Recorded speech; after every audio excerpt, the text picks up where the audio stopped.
I think we're live. Do we have audio? Are we live? Do we have audio? Do I see audio on there? I think I'm live, everybody. Let's make sure I hear some audio. I think I'm live, everybody. Oh, yeah, I hear my audio. Let's make sure I hear some audio.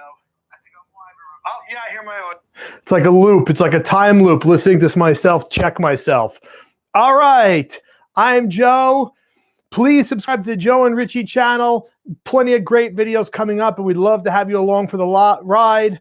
I am live because I want to do a live review of Avengers Endgame, and I have a timer, so I want to make sure I don't go too long. I have some notes on it. Now, the movie was absolutely fantastic. It was really just great. That's my thoughts on it. I want to just try to get through a couple things and just expand on some of my thoughts on why I thought it was great. I think that it's almost gratuitous at this point calling it great, because the movie they announced that it made $350 million domestic and $1.2 billion worldwide box office. So pretty much everybody thinks it's great. So that's not saying much, but I still want to discuss some thoughts. Anyway, I also have some mystery mini videos you may have seen on my website, and I keep buying them, and I end up getting Iron Man, which is actually a really cool figure. So here's an Iron Man mystery mini. Let me bring it in for a shot. I got two extra ones. There he is. I got two extra ones, and I'm going to raffle these off. Once I get to 300 subscribers, I am going to raffle off some Iron Man mystery minis. Please put comments in the comments below. Let's see, what do I want you to comment on? Tell me what your favorite part of Avengers Endgame was, and the top two who I agree with the most are going to get a Iron Man mystery mini that I'm going to ship to you. So I will do this, though, once I hit 300 subscribers. So please subscribe to this channel, like this video, and leave a comment on what your favorite part of Avengers Endgame is. Spoilers, spoilers, spoilers. There's going to be spoilers. This review is going to have spoilers. I should have probably put that in the title. Let me just write that online right here, just in case. Spoilers. Okay, I'm going to write one more time. Spoilers, spoilers, spoilers. Okay, if you come on now, spoilers. So before everything, I'll just say spoilers because I forgot to put in the title. I'm not restarting this. Okay. So let me just get through what I really liked about it and why. All right, so the first things first was the marketing of this movie. That's the one thing that really stuck out to me, and I'm sure stuck out to a lot of people. But they hid what this movie was actually about brilliantly. Just brilliantly. You didn't really know the beats of this film until it happened. First spoiler was the opening.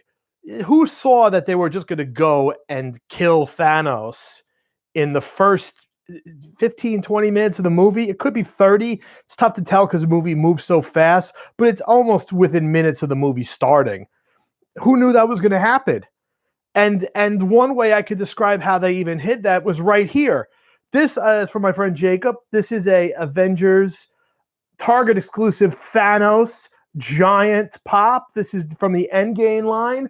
He's dressed in an outfit with the Infinity Gauntlet on his hand with all the stones, as is he in this mystery mini. He never wears this Infinity Gauntlet in the movie. If you saw the movie, he never looks like this. At the end, spoilers, he does wear the Avengers Gauntlet, or tries to use it, which is on the other hand. So they hid stuff like this in the toys. And of course, the big one they hid, even in the toys, was Thor. Look at him. He looks nothing like this in the movie. Nothing at all. You know what he looks like in the movie? He's fat. And he's got long hair that's dreaded out. And they released toys that show him in the Quantum outfit with the Ragnarok hairdo. And all of the toys of him look like this. So, do you know there's going to be another line of Pops coming that's going to have him looking all scrungy and fat? Obviously in the beginning of the movie, she looked like this, but she had that different haircut at the end. I mean, you can go on and on about how they just hid what this movie was about so brilliantly. And they did do CG in the commercials. Like there's a shot in in the trailers where they show them all standing up and looking at the screen as they're looking at the Infinity Stones, and they come up with the plan for their heist. And they CG Thor out in the background because he's in the background just slovenly and fat. Great. They hid that there was the 5-year jump in time. They even hid that so well in that they released that there's gonna that Spider-Man Far From Home is gonna happen right afterwards. But it looks like it happens, doesn't look like it happens 5 years later. So they really did just a great job of hiding what this movie was about. And that was brilliant. So anybody who went to the theater and just avoided spoilers was in for just an absolute treat. And that was just something else. Let's go to the next point I really liked about this movie. None of the team, and I'll explain that, is shortchanged. And by the team, I mean the main Avenger, the Avengers who were part of the time heist. I don't mean Captain Marvel. She showed up in the beginning and she showed up at the end. She's not in the movie. It was almost like a little bit like in Infinity Wars where they set the movie, they ended the movie in Wakanda and they kind of marketed it as if, as if Black Panther was in it, but he wasn't in it that much. It was the same in this. She's barely in the movie. So she's not part of the team, but all the other members of the team are not shortchanged at all. They all feel like they have good arcs that go somewhere. Specifically, the two characters who weren't in Infinity War, Hawkeye and Ant-Man. And Ant-Man, I didn't think was going to be as big of a part of this movie as he was, and it was great. And Nebula. Nebula ended up having a really huge role in this film. And this actually lets me just go back to something I said about the marketing when I bring up Nebula. Gamora, spoiler, because of the time jump, Zoe Saldana, she shows up about halfway through the movie. She's not in any of the marketing. She's not in any of the posters. Her name isn't even on the credits in the posters for the movie. She's not on there. That's kind of a big deal, your placement in the credits. And she's in half the movie, or she at least shows up halfway through the movie as a past self. And they didn't even give that away with her name being there. So that goes back to the marketing. But you see, the point I'm making is that they did just a great job of hiding what this movie was even about. They didn't even tell you that. Let's see. So I like that. I like none of the team felt shortchanged. All the people who were involved in the caper was fantastic. A big highlight for me was the Avengers 2012 behind the scenes. And what I mean by that is that when they start the time caper and they go to the Battle of New York, it was so cool how they did that. It was like they just made you feel like you were watching the movie from angles you never saw before. That was just super cool how they did that. How they were just kind of watching the Hulk from the distance, or watching the ending exchange with Loki when they capture him right after, like, if it's all the same to you, I think I'll have that drink. How you saw these behind the scenes footage.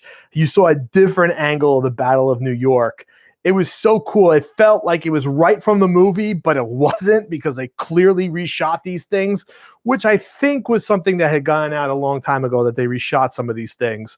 But that was fantastic. That was just so well done. This informal look, even after they screw up the caper and they're just sitting in a car in a ravaged New York, it just felt like this real cool behind the scenes thing. Within that scene was also one of the coolest callbacks, which was the elevator scene from Captain America Winter Soldier, which they kind of revisited in a very cool way. So that was probably one of the highlights of the movie for me. I'm going to jump ahead. I'm going to come back to my last thing.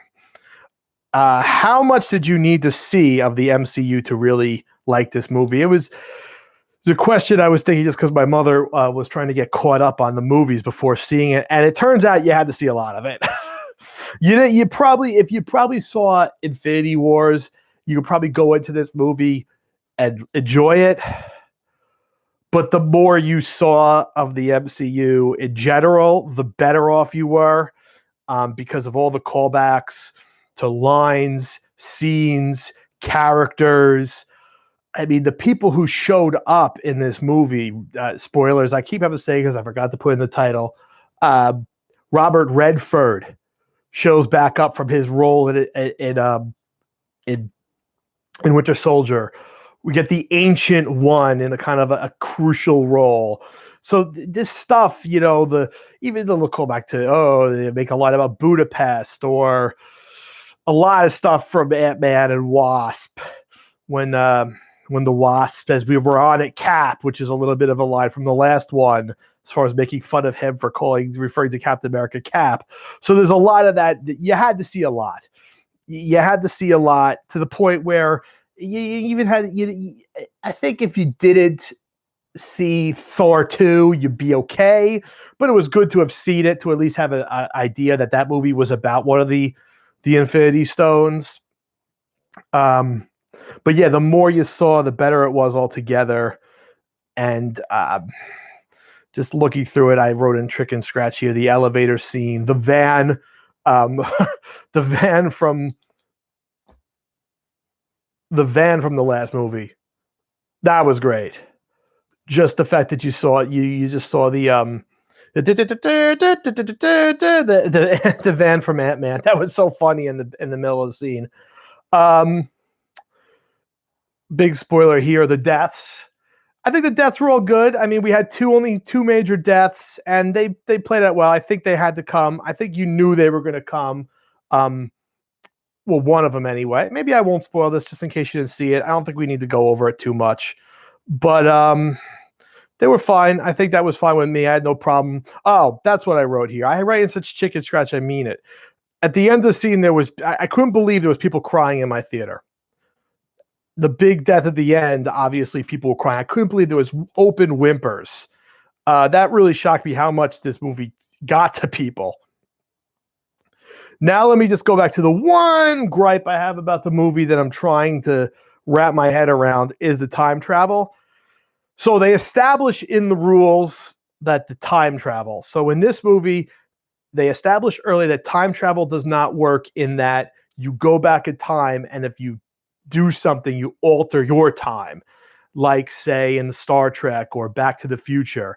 So if you go back in time and you change something or you do something different, it does not affect your time. You still came from that time. So it was like the whole thing with they used the Hitler example. Why don't we just go back and kill Thanos when he's a baby? That won't work. That's what they established, that will not work, because going back in time does not change your time. Your time still happened. So they established that, and they established that well, and that worked for the movie, because that allowed you to still have that was the reason why you were allowed to have the movie, because Iron Man has a daughter, and he wasn't going to go back in time and change that.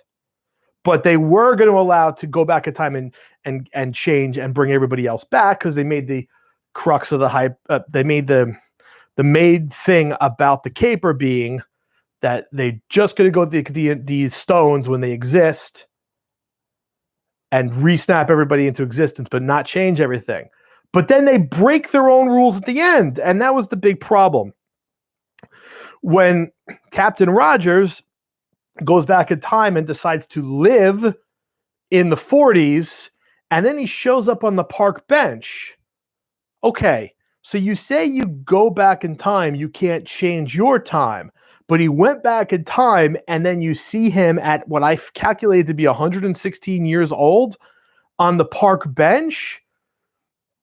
I think that was a cool shot, but if they would have stayed within the rules, is if instead of him going over to the park bench, if he came back through the time machine, and he came back to the time machine as an old man, and Hulk could have been at first like, oh no, I messed it up again, like he did in that scene where he turned Ant-Man old and young and old and young.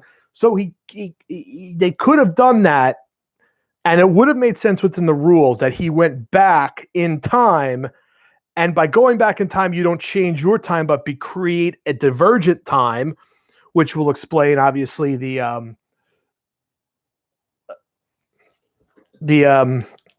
which will explain which will explain the what was I going to say? Go back in time, which will explain where Loki went, but it would explain that they set up a rule and they broke it. Basically, they broke it. By him coming back on the park bench, they broke their own rules. So that's what I have. That's what I can complain about. But for the most part, I love the movie other than that. Please subscribe to our channel. Once I get to 300, I'm going to give these away. I hope you enjoyed this video. Please subscribe to our channel. Until next time.